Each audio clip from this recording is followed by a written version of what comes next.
Buenos días, buenas tardes, buenas noches, dependiendo del lugar y la hora en la que me estén escuchando. Querida audiencia de La Voz de la Palabra, les mando un gran saludo.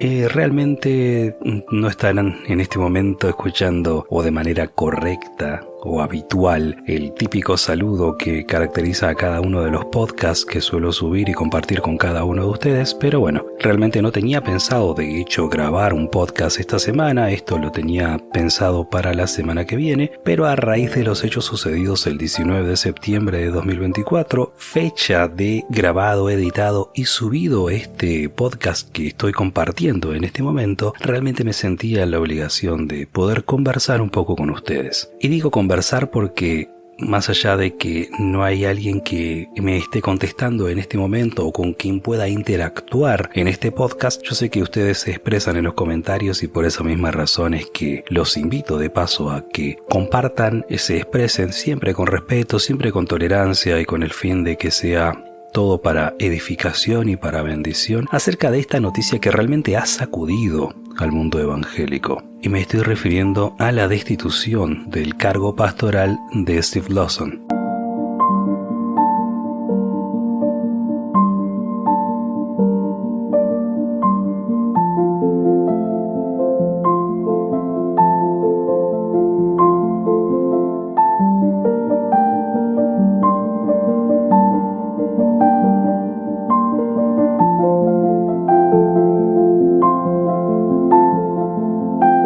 Steve Lawson, muy conocido pastor bautista, fundador y presidente de One Passion Ministries, que dicho sea de paso es un ministerio que se forjó con el fin de establecer reformas dentro del mundo evangélico, quien fue profesor también de Ligonier Ministries, ministerio llevado a cabo entre otros por R.C. Sproul, fue lamentablemente destituido de su cargo como pastor de la Trinity Bible Church en Dallas, Texas, en los Estados Unidos. Esto a raíz de que Steve Lawson se acercó a ellos y les informó de que estaba teniendo un problema de adulterio. Ahora bien, hasta ahí podemos establecer todo tipo de opiniones, intentar establecer conjeturas, teorías, pero pienso que si nos centramos en eso, no llegaríamos a ningún lado más que a desviarnos del verdadero problema. Que en este caso, para que quede bien claro, querida audiencia, el problema no es el pecado en sí, más allá de que no se le resta importancia ni gravedad al pecado. Pero el problema, más allá del pecado propiamente dicho,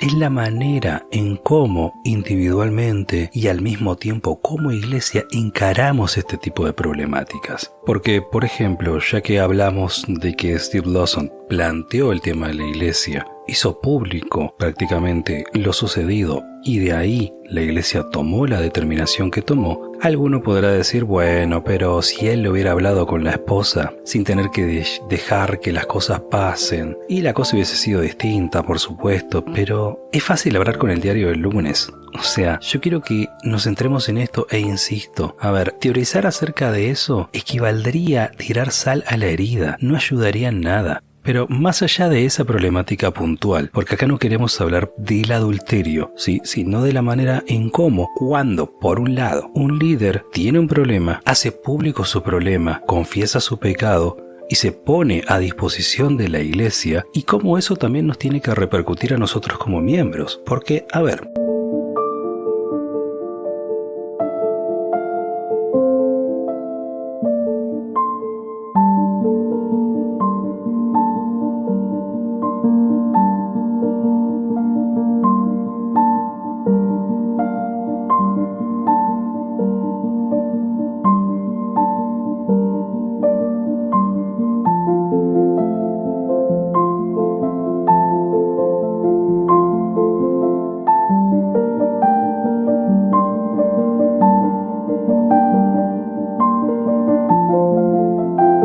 en primer lugar, tenemos que tener en cuenta lo siguiente. Queramos o no, nos guste o no, lo aceptemos o no, nos caiga en gracia o no, la caída de un líder siempre repercute más que la caída de cualquier otro miembro, y no porque el líder tenga una posición jerárquica o un estatus social o una suerte de agrado por parte de Dios por encima del miembro, sino porque el líder como tal no solamente responde por sí mismo, sino que en cierto modo responde por sus liderados, porque justamente el líder, entre otras cosas, predica con su ejemplo. Entonces, si no está siendo un buen ejemplo hacia sus liderados al haber caído, entonces en ese punto tenemos que centrarnos a la hora de entender por qué repercute mucho más la caída de un líder que la caída del liderado. Y también de la importancia de algo que uno de los hermanos mencionaba en uno de los grupos de WhatsApp donde suelo interactuar, y acerca de lo cual nos hemos pronunciado al respecto, y hablaba acerca de un concepto que lo escuché también de mi amigo Augusto, que él vive en Estados Unidos, y mencionaba acerca de la accountability, ¿sí? A ver si Leo está escuchando este podcast, me corrija a ver si lo dije bien, Augusto también de paso, que es acerca de el rendir cuentas, es decir, para traducirlo y para contextualizarlo a lo que sería la problemática de la cual estamos hablando, lo que sería la mentoría, básicamente, es decir, tener un mentor, tener alguien a quien contarle tus cosas, alguien que te oriente, alguien que te ayude. No vas a pretender que el mentor te dé de comer en la boca. El mentor no te va a dar el pescado, querido, querida. El mentor te va a enseñar a pescar. Pero es necesario tener un mentor que, dicho sea de paso, idea para un podcast o devocional, haciendo un paréntesis, hacer una distinción importante entre lo que es un simple maestro y un mentor. Esto, traducido justamente en la cultura japonesa, es la diferencia entre el sensei y el senpai. El sensei es simplemente el maestro, es el que te enseña, es el que te muestra cómo se hace, que ejerce una suerte de liderazgo porque te predica con el ejemplo, porque te muestra, pero desde lo técnico. A diferencia de eso, el senpai, que es justamente el mentor, hace que uno deje de ser un simple gatsei a ser un kauhai. Traducido al español, hace que uno deje de ser un simple alumno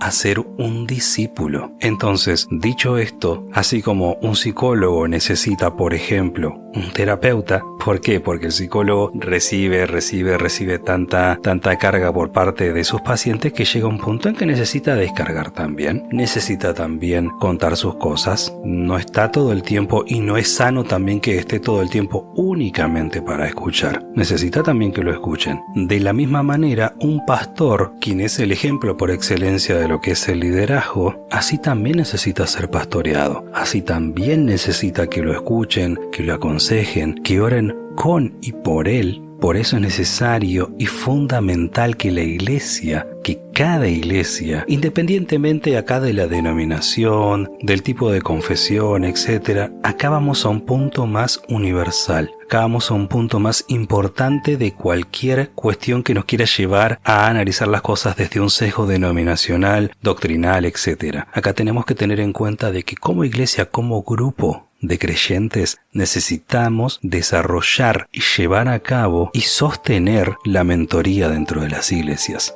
No solamente a través de los pequeños grupos, sino también para que los líderes puedan tener ese respaldo que necesitan, para que no se tengan que ver como figuras impolutas que no pueden permitirse caer, independientemente del grado de responsabilidad que el líder tiene con sus liderados, así como también el miembro común de iglesia tiene su grado de responsabilidad con su familia, con su entorno. Porque sacando cualquier tipo de detalle como lo que tiene que ver con la vestimenta, la música, entre muchas otras cosas, realmente uno de los motivos principales por las que las iglesias están en crisis es porque justamente sus líderes sufren por no poder recibir la mentoría, el apoyo, la contención que necesitan cuando se encuentran en situaciones como las que estamos trayendo a colación a través de este podcast. Por eso, si realmente querés hacer una contribución a tu iglesia, sobre todo a tus líderes, lo mejor que podés hacer es no solamente orar por ellos, sino también, ¿por qué no?, orar con ellos. Y no te sientas mal porque algún líder no lo quiera aceptar, porque crea de que él es demasiado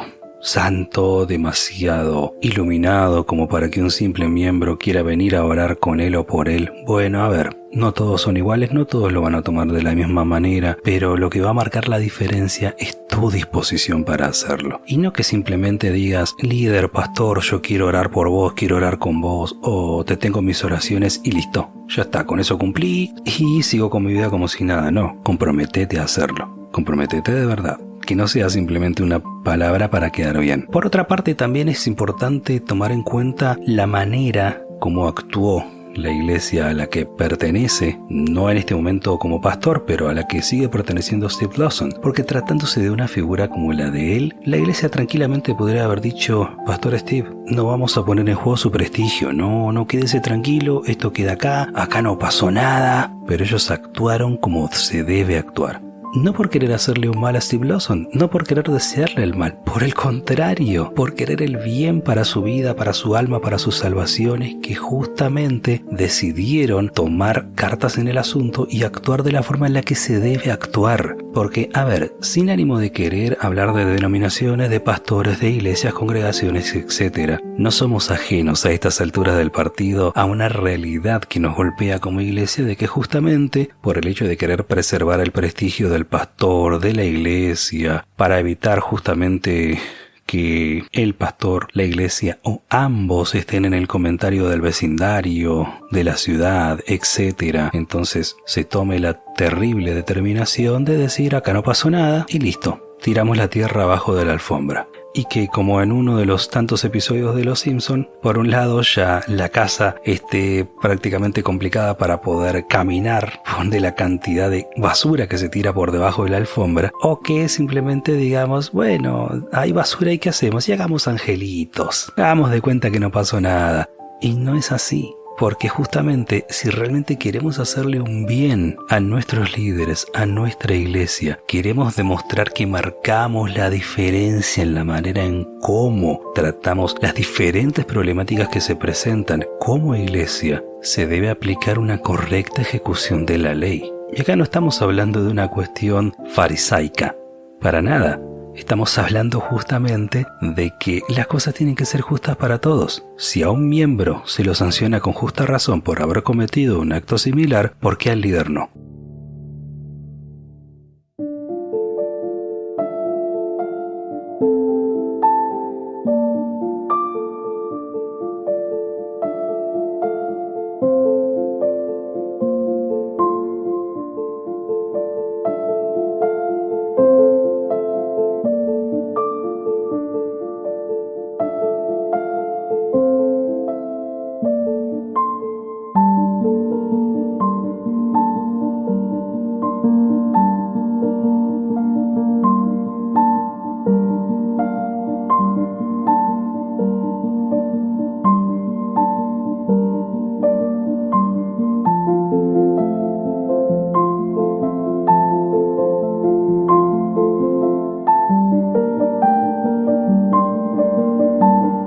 Por último, y para cerrar este podcast que quería compartir con ustedes, está bueno también hacer mención a la manera en cómo nosotros lo podemos asimilar desde lo individual.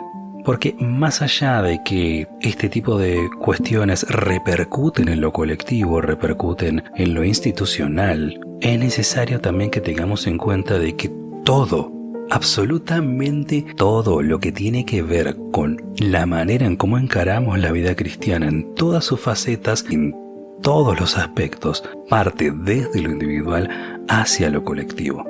Por eso es importante que esto lo analicemos desde lo individual. Porque más allá de que nosotros formamos parte cada uno de lo que es la iglesia, a nivel cuerpo, a nivel comunidad, a nivel congregación, por decirlo de esa manera, también es importante que tengamos en cuenta cómo debemos atender a esta problemática desde lo individual. No solamente estando a cuenta con Dios, no solamente autoexaminándonos, no solamente buscando de la presencia del Señor, de mantenernos firmes aferrados a Dios para poder soportar las tentaciones, sino también para saber de qué manera cada uno debería actuar precisamente ante casos de personas dentro de nuestra comunidad eclesiástica que haya caído en algún problema, que esté pasando por alguna situación en la que esté incurriendo periódicamente en un pecado. Para eso tenemos que remitirnos a la carta de Pablo a los Gálatas en el capítulo 6 desde el versículo 1.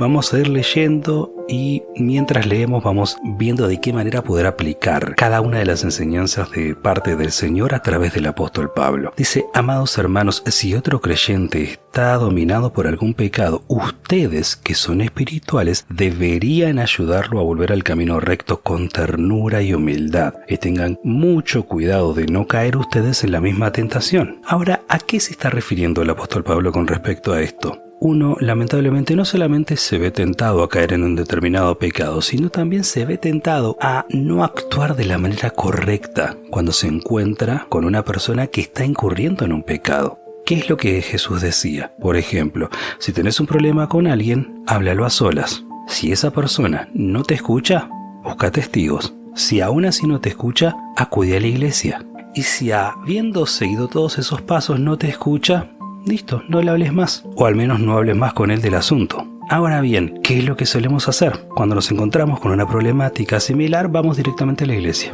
Lo acusamos, lo escrachamos, lo difamamos, y con eso pretendemos ganarnos el favor de toda la congregación sintiéndonos que somos los justicieros del evangelio cuando Dios jamás nos llamó a cometer tal acto de barbarie. Por el contrario, justamente lo que Dios nos está queriendo decir a través de la carta del apóstol Pablo a los Gálatas es que nosotros, si es que nos consideramos personas espirituales, porque técnicamente todo creyente es una persona espiritual, o al menos aquella persona que alcanzó la gracia y que vive y colabora con la comunidad de la iglesia, con la comunión del cuerpo de Cristo, una persona con tales características lo menos que debería hacer es justamente lo que dice el apóstol Pablo. Hablar con esa persona, tratar no de juzgarla, no de señalarla, no de difamarla, no de ponerla en evidencia públicamente, sino de hacer todo lo posible para que esa persona vuelva al camino recto.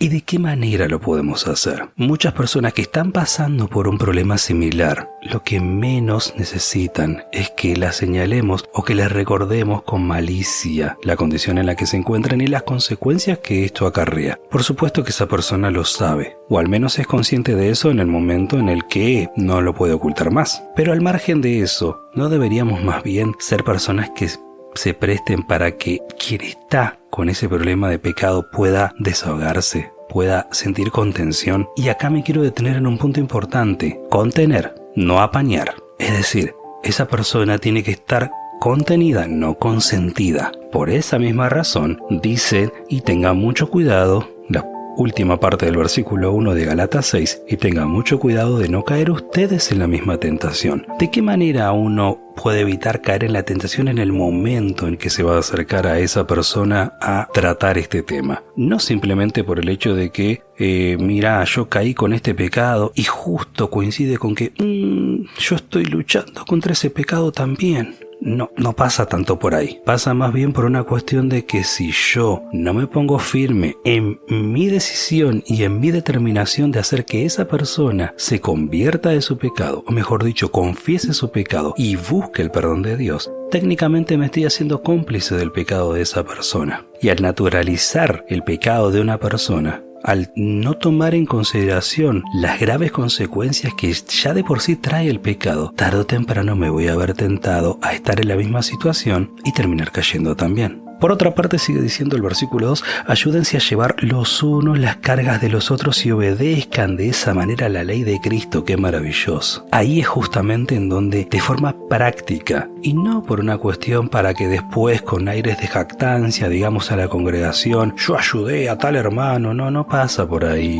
querido, querida, no pasa por ahí. Pasa por el hecho de que llevar la carga ajena no es tampoco hacerte cargo de un problema que no te corresponde, ni responsabilizarte por un problema que no es tuyo, ni quitarle al hermano que está pasando por ese problema la responsabilidad que él debe asumir, sino para que aprendamos a ser empáticos, aprendamos a ponernos en el lugar del otro. Sigue diciendo el versículo 3, si te crees demasiado importante para ayudar a alguien, solo te engañas a ti mismo y no eres importante. Qué triste que una persona llegue a tener tal grado de soberbia que diga, yo a vos no te voy a ayudar. Vos ya estás condenado. No, ya no tengo nada que hacer con estos pecadores. Mucho cuidado con creernos que somos demasiado santos para tratar con el pecado ajeno, como para creer de que no podemos o no deberíamos involucrarnos con el sufrimiento del otro. Porque en el momento que nosotros estemos pasando por una situación así, ¿nos gustaría que nos traten con indiferencia, con desprecio? Yo te diría que lo pienses. Versículo 4 dice, presta mucha atención a tu propio trabajo porque entonces obtendrás la satisfacción de haber hecho bien tu labor y no tendrás que compararte con nadie. Ahora bien, esto me recuerda justamente a lo que el sabio Salomón solía decir en el libro de los Proverbios. Ten en cuenta de que debes ser el instrumento a través del cual Dios libre a otros de la muerte, porque la paga del pecado es muerte. No se juega con el pecado, querida audiencia, por favor tengámoslo en cuenta esto, como decía Salomón, porque si dijeres al final de cuentas, bueno, no me di cuenta, no lo sabía, ¿qué? ¿No lo vas a ver el Señor que pesa los espíritus, a quien no se le escapa nada? Entonces creo que deberíamos de tener en cuenta, así como lo dice el versículo 4 de este capítulo 6 que estamos leyendo de la carta de Pablo a los Gálatas, no hay mayor satisfacción que hiciste bien tu trabajo, pero no para tener una excusa a fin de jactarte, sino para que toda la gloria sea para Dios, para que hasta en la manera en cómo ayudes a otros demuestres que le estás dando gloria a Dios. El versículo 5 dice, cada uno es responsable de su conducta y esto es importante también tenerlo en cuenta. Con esto ya vamos cerrando esta lectura bíblica y este podcast que quería compartir con ustedes justamente porque si bien la carga es individual, si bien cada quien tiene que hacerse responsable de sus propios actos, la manera en cómo nosotros podemos operar como iglesia y como individuos para poder ser un reflejo de aquel Dios que lejos de querer alzar la mano para destruirte, más allá de que no tiene ni quiere tener absolutamente nada que ver con el pecado, se acerca y te dice, ni yo te condeno. Pero eso sí, vete y no peques más.